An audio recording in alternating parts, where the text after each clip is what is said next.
We were driving around and looking at some other barn, and Zeke said, well, we didn't really feel like going back to work. So he says, well, you know, there's this other barn up in Roscoe.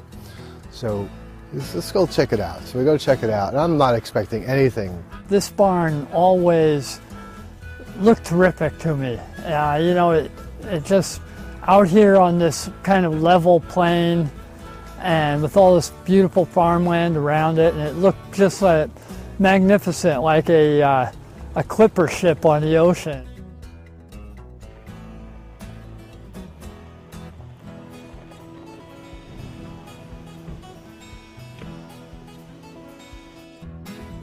This is what you do as soon as you come in here, is look up. Yeah. The tourist thing, you know, wow. Yeah, I know, it hits you. It's like, you know what, some of these barns, like when they have that soaring ceiling like that, it just gives me a feeling of being in a really nice church, you know, or a mini cathedral. What did you say that this post arrangement was called in that book? Yeah, when you have like two posts down the middle like that. Yeah, you just said earlier. Basilica plan, yeah. They call it. Basilica. So, you know, that they definitely were alluding to that church thing. I grew up on a dairy farm, which is actually right up the road just a little ways, and it was, you know, really a great way to grow up. And this area was really so beautiful then. I mean, it still is, but there were so many fewer houses and fewer developments. It was all small family farms. You know, it was a great life growing up on the farm. We worked really hard, but we were eating like kings.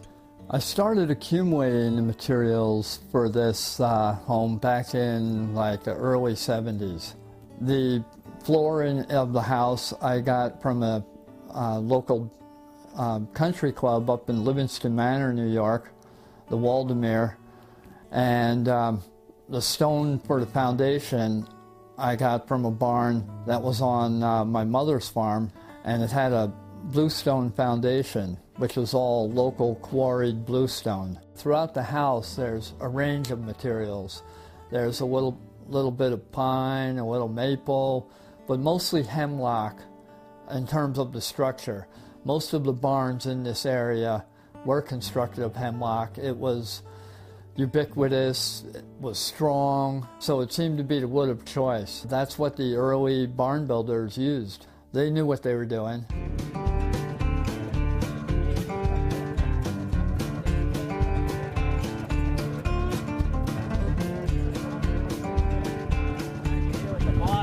How long is it going to be to take it down? Oh boy. Maybe we have it done by this afternoon. That's bad. Oh. A couple of weeks once we get started. There's still a lot of stuff there. Maybe, this is a big one. 2.7 times. Might be a little longer than that. Yeah. It's a pretty ambitious project though, because we can't put it back up the way it is. We're going to have to sort of cock it in the middle, make a wing shape out of it. I see. So, you know, there's a lot of ifs, ands, or buts yet. Boy, it'd make a hell of a home though, wouldn't it? Oh, you better believe it. All this land back here that you see was all cleared. When we came here first in 1968, all that back there was all clear. This is one of the stockholders here. This is Zeke Boyle and Niles Barrett. This is my son-in-law, Lance. So we're just talking how long it's going to take them to take it down. A while. So I said, well, bang. Here comes another stockholder now. Can't take a stick without hitting the stockholder. You want to see something?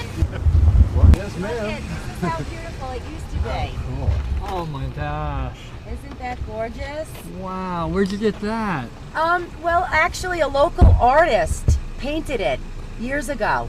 Wow. We've had the local colleges come up and they have classes. They all sit in chairs and paint, and there's been numerous artists that have painted the barn. We have pictures all over. The silos still have their roofs on them.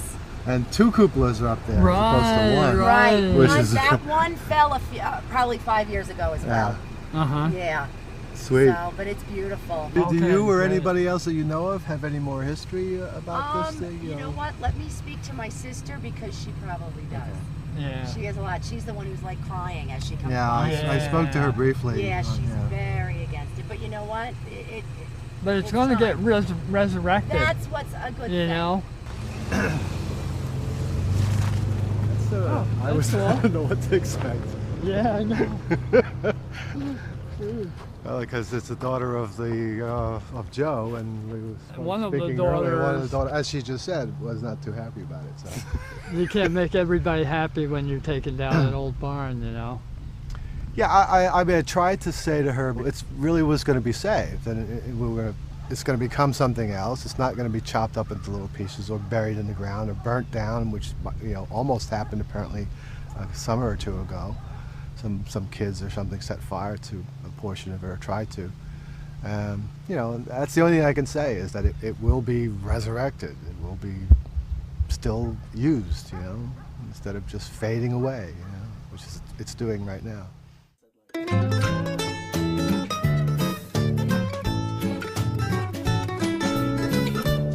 Yeah, well, the first time I came in this barn with Niall, it was amazing the way he saw it as a big piece of furniture. And that was a new way for me to look at barns. And he's right. If there's one thing that makes barns, to me, look feel like furniture, or the act of building furniture, it's the joinery. And it's very apparent in this particular structure. The joinery is very clear, very obvious, and very open. Across here, it's like a half dovetail. And the wedge goes in to tighten the joint up. So it goes in and drops down onto that? Yeah, And then you put the wedge in so it doesn't come back. yeah. The wedge locks it in. So really, That's not typical of this? not real typical. I've seen it in a few barns that we've worked on, but it's a really great joint. This is my Danish chair. It's modeled roughly, anyway, after a chair I saw in a museum in Denmark, in Copenhagen. And it has a couple of interesting things. Every joint in this chair is the same joint, if I can explain that really easily. But they're compound angles, but they're all the same, including all of these and these and these and those and those. They're exactly the same angle. So once this is set up from being manufactured, if you will, for me, it's relatively easy to cut. But it is a beauty, isn't it? This is the most amazing truss I know, here. this truss here. God. You can step back and look at it. That is really And all we really got to do is loosen that up, put that piece back, and tighten it up, and that small bone that's in it will come out, I guarantee you. Yeah, they wanted to give themselves lots of room here with no post. It's almost like a bridge truss or something, It's really cool.